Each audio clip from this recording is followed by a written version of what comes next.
안녕하세요. ESF 최혜린 간사입니다. 2월 6일 일용화 양식 본문은 에스겔 36장 16절에서 28절 말씀입니다. 에스겔에게 하나님의 말씀이 또다시 임합니다. 하나님께서는 이스라엘 백성들이 포로되기 이전부터 그들의 행위로 그 땅을 더럽혔는데 그것이 마치 하나님께서 보시기에 월경 중에 있는 여인의 부정함과 같았다고 하십니다. 당시 히브리인의 정결 개념에 있어서 피의 유출은 생명의 상실, 즉 죽음을 의미했고 이 죽음은 곧 죄의 결과로 온 것이었기에 그들은 피의 유출을 제약시했습니다. 그래서 하나님께서 그들의 표현을 사용하셔서 그들이 어떤 상태인지 직접 말씀해주고 계신 것입니다. 그들은 하나님을 떠나 살인과 우상숭배 등의 온갖 죄로 그들 스스로를 더럽혔습니다. 회개하고 돌이키라는 하나님의 경고를 무시한 채 계속해서 하나님의 분노를 쌓았고 결국 심판을 받게 되었습니다. 물론 하나님의 심판의 목적은 그들을 멸망시키는 것이 아닌 회복에 있었지만 이스라엘의 멸망이 이방인들의 눈에는 하나님이 자기 백성도 그분의 땅도 지키지 못하는 무능력하고 힘이 없는 신이기 때문에 벌어진 일로 보여졌습니다. 이스라엘 백성들 스스로가 지은 죄로 인한 당연한 결과였지만 이로 인해 결국 그들을 자기 백성으로 삼으신 하나님의 이름까지 더럽혀졌습니다. 게다가 쫓겨난 이방 땅에서도 정신을 못 차리고 계속 죄를 지으며 하나님의 거룩하신 이름을 더럽혔습니다. 그래서 하나님께서는 바닥까지 떨어진 자신의 거룩한 이름을 되찾고자 흩어진 그들을 불러 모아 다시 고국 땅에 돌아가게 하실 것을 말씀하십니다. 하나님의 이름을 더럽힌 그들을 회복시키심으로 하나님께서 여호와 되심과 자신의 거룩함을 그들과 여러 나라에 알리실 것이라고 하십니다. 25절 말씀부터는 하나님께서 그들을 회복시키시는 과정이 나옵니다.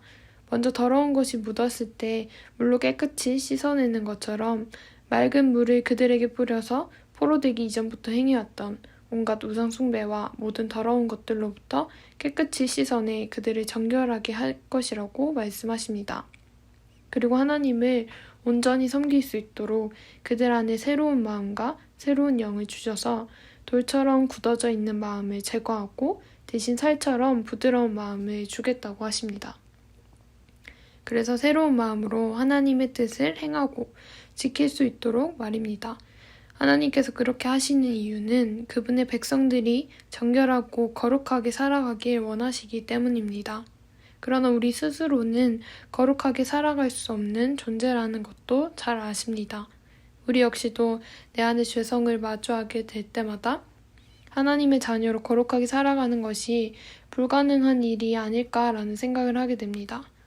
존 파이퍼 목사님은 이 죄에 대해서 단지 우리가 행하는 그 무엇이 아니라 우리 본성 깊이 뿌리내린 힘이라고 말합니다. 그래서 우리는 본성적으로 하나님을 거역하고 그분에게 불순종하며 완악한 마음으로 그분을 거스릅니다. 그러나 우리가 회심 후 예수님을 구주로 믿게 되었을 때 성령의 능력으로 우리의 타락하고 죄악된 본성을 이기기 시작하게 됩니다. 만약 우리의 마음이 예수님을 통해 변화되지 못했다면 종교적이고 도덕적인 일을 많이 할 수는 있겠지만 여전히 그 마음은 하나님과 멀어져 있는 상태에 머물러 있게 됩니다. 하나님은 그분을 떠나 돌처럼 완고하게 굳어져 버린 그래서 죄에 대한 감각도 둔해져 있는 죄인들의 상태를 잘 알고 계십니다. 하나님을 찾고자 하는 마음도 그분의 뜻을 따라 살고자 하는 열망도 사라진 지 오래된 상태, 그래서 회복에 대한 희망도 꿈꾸지 않는 우리에게 직접 찾아오셔서 회복을 선포하고 계십니다. 그리고 성령을 통해 우리에게 새로운 마음을 주셔서 회복시켜 주십니다. 반복해서 넘어지는 죄의 문제와 그 가운데 느끼는 실패감 그리고 절망감으로 인해 회복을 꿈꿀 수도 없는 분들이 계신가요? 나라는 사람이 뭐 그렇지 원래 사람은 잘 변하지 않는 법이야. 이젠 하나님도 나 같은 사람은 포기하셨을 거야 라고 생각하시는 분이 계신가요? 저도 사람은 잘 변하지 않는다는 말에 동의합니다. 하지만 이렇게 잘 변하지 않는 사람을 변화시킬 수 있는 유일한 분이 바로 하나님이시며 그분의 백성들을 향한 하나님의 변하지 않는 사랑이 결국엔 우리를 변화시킵니다. 사랑하는 일용할 양식 구독자 여러분, 하나님께서는 회복의 과정을 통해 그분의 형상을 닮은 모습으로 우리를 더 온전하고 거룩하게 빚어나가신다는 것을 기억하며 오늘 하루도 나를 회복시키시는 하나님을 바라보는 하루가 되시길 소망합니다.